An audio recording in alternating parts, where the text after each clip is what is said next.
Hey, welcome to my channel. It's possible where everything is possible.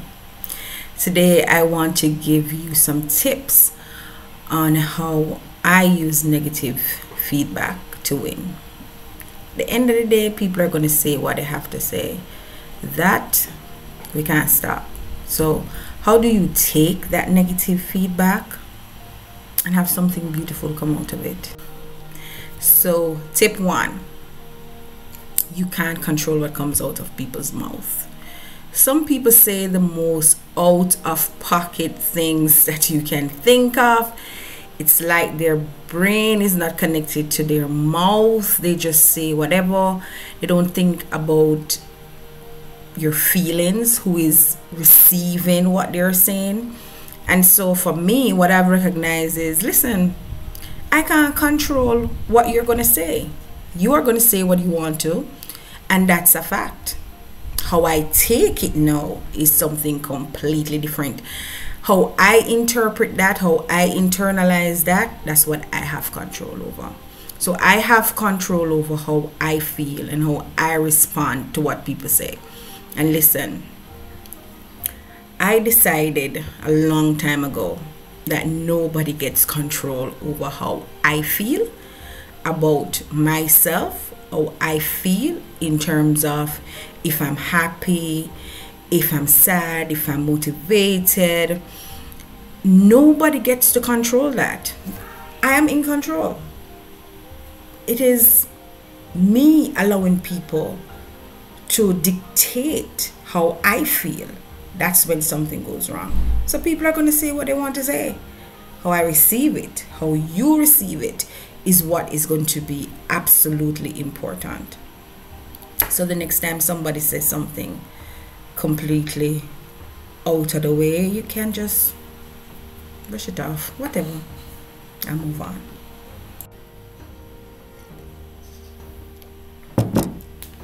Tip 2: your ability to win is not based on anyone's opinion of you. God doesn't bless you based on people's opinion. God certainly doesn't bless me because of people's opinion. I certainly don't succeed because of people's opinion, and you don't succeed or fail because of people's opinion. The decision to do well lies with you. I'm going to tell you a quick story. So I remember being in high school. I think it was about third form, I believe, yes. And we were having a home ec class, and that specific day no teacher came. Teacher was out, and the class was just talking, and it was just noise. And a teacher that was walking past, she stopped at the door and she was like, why are you guys making so much noise? What's happening here? We need to quiet down. And something made that teacher look directly at me. Yes, I was talking, the whole class was talking, but that teacher looked directly at me and she said, you see you? I so see you outside the school gate. I sell bag juice in the next 2-3 years. And my little 15-year-old self heard that, and in that moment I was so crushed. When she said that, what she didn't realize that was a reality for me.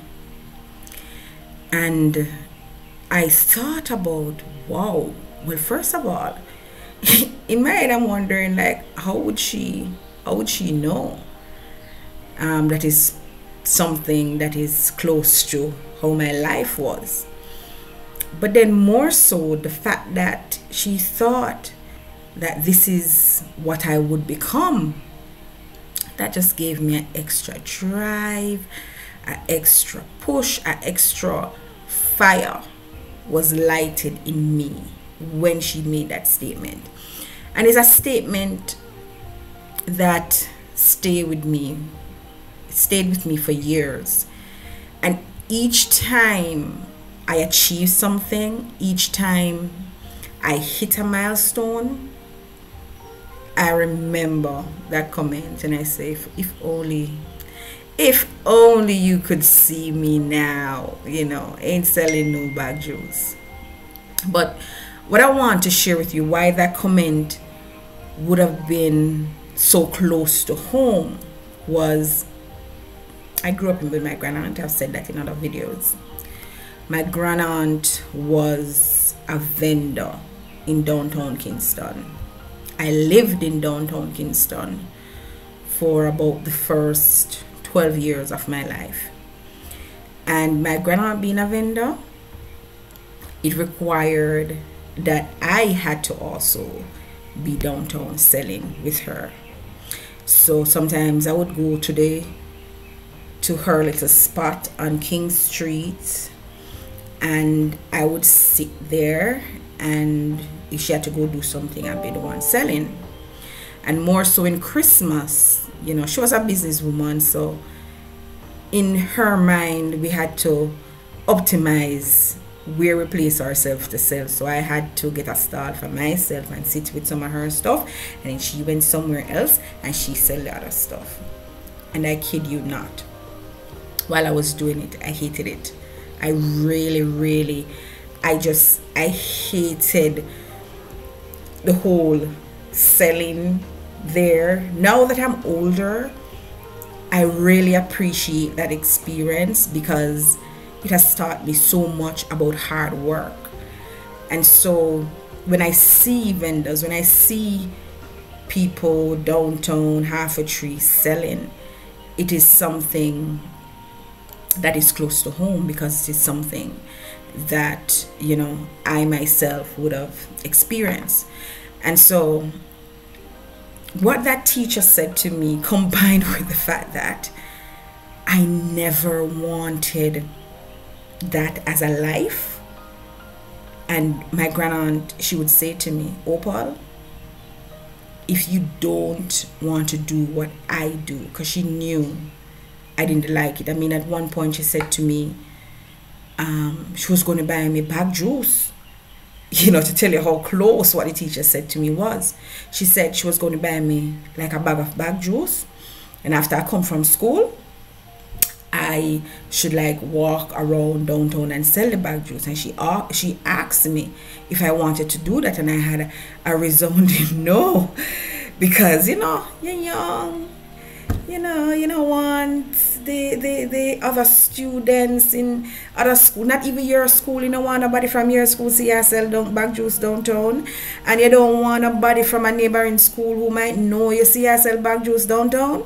And so that comment, combined with what I knew was my reality, that fueled a different level of fire in me. I mean, what the teacher probably meant as a crushing statement in that moment became the fuel to my fire for years and years and years and to come.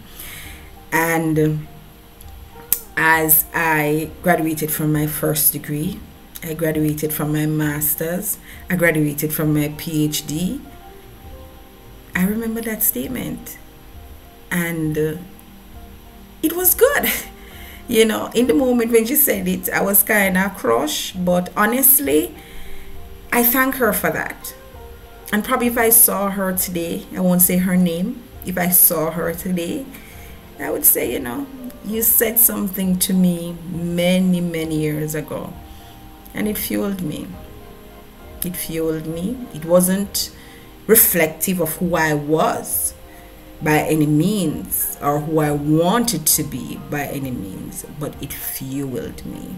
And that's what I want to just share with you. Take the negative experiences and let it be a fuel to your fire, because you are the only person that ultimately you control how you respond to negative comments, negative feedback, or people are put you down, or any type of negative stereotype. You have control ultimately. Third tip: you don't have to respond to every negative comment, feedback that somebody makes of you. You simply don't. There's some things that you can just laugh off. Like, sometimes I've heard in the past some ridiculous, absolutely ridiculous things that have been said about me. And it is so far-fetched, it is so out there that it really doesn't even make sense to waste my energy, give my energy to that. So don't give your energy to negative things. Your energy is better spent on things that will make you fruitful, make you successful. And so learn to determine what it is that gets your time. Flat out that somebody has said something about you. It doesn't affect the price of rice. It doesn't impact how you succeed and progress within your life. Ignore it. Laugh it off. So these people they're so crazy. Like, what are they talking about? You have to learn to just let it roll off your shoulders. So definitely pick and choose, as they say, pick and choose your battles. Choose those things that you will give yourself to, and those things that you simply won't. And the fourth tip, guys, the best way to win with negative feedback, negative comment, is just act. Just do what people never expected you to, and win in your moment, right? If they say, boy, she not gonna come out to nothing, him not gonna come out to nothing, you know what you must do? Come out to something. You can't do that. You can't pass the test there. You can't open that business. You know what you're going to do? Open that business. Study for the test. Pass the test.